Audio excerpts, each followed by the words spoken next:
Nobody wants to coach the Tennessee Volunteers. Hi everybody, I'm Marky Billson, and that sad truth has just come about with the hire of Josh Heupel as the Volunteers head football coach. New athletic director Danny White comes absolutely with every recommendation you could possibly get. Looks like a tremendous hire. He goes on a national search. He goes for the big name coaches. He winds up taking his old coach at UCF with him to Knoxville after a 6-4 record. I know some people are saying that, Florida's AD came from Mississippi State and he took his old coach. Totally different circumstances. That is fanboy logic. Dan Mullen was in demand. Josh Heupel is not. You do a search and all you can come up with is your old coach. You've struck out.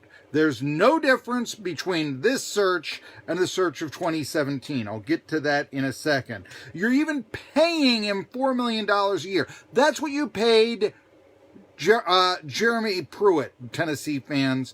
You're paying the new coach what you paid the old. That tells me you're not really willing to spend the coin to get a great coach. And that's inexcusable, because you're one of the most profitable programs in the country. I've talked before about being at the Vol Caravan, and I asked Phil Fulmer, then the AD, hey, should players be paid? And he gives me they already are paid. They get a college scholarship. I'm not saying he's wrong. Look, I'm not even sure that you should have athletic scholarships in college athletics. That obviously they're not going away, but from an altruistic viewpoint and all that, we can debate that. Maybe Division III has the right idea. However, we're not doing away with athletic scholarships. And also, it comes down to, you want to win, you got to pay the coach. You got to give him Nick Saban money.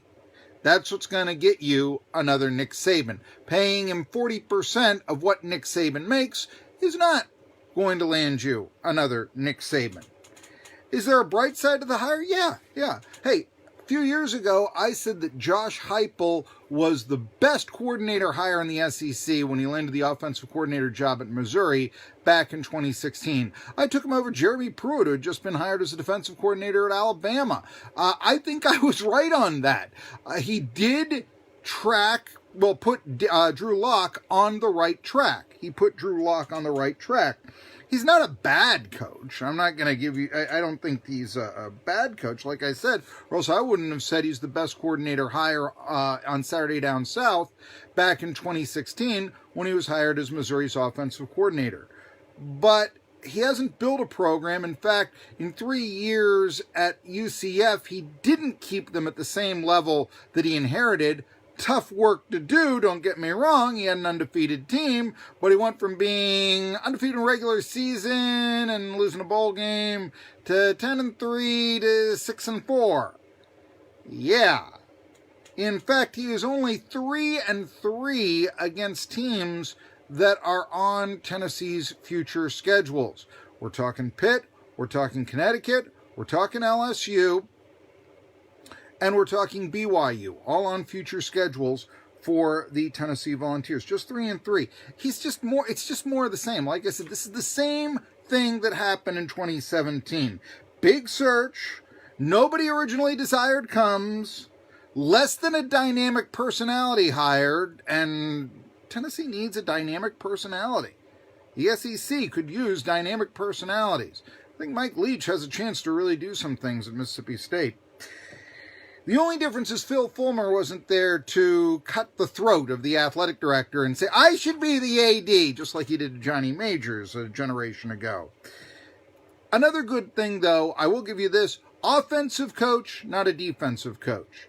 The game is offensively orientated in this day and age, so from that standpoint, yes, okay, it's good to have an offensive coordinator, and, maybe the best case scenario, this head coach helped develop Drew Lock. We can get a real good quarterback in. And, an NFL caliber quarterback could do some big things for the Tennessee Volunteers. But, Butch Jones did that, and they went 9-4. That was the best case scenario for Tennessee. And that's still the best case scenario for Tennessee. 9-4. Maybe it's enough in a weak division to win the SEC East once every 20 years or so. But it's time to realize this isn't an elite program any longer.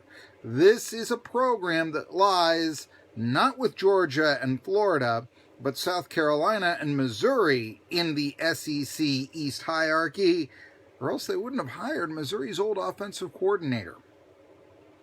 I'm Marky Billson. I ask, before I cut the video off, follow me on YouTube. Hit the bell. Also, you want to follow me on Medium and on Twitter. It's at BillsonMarky on Twitter. Until next time.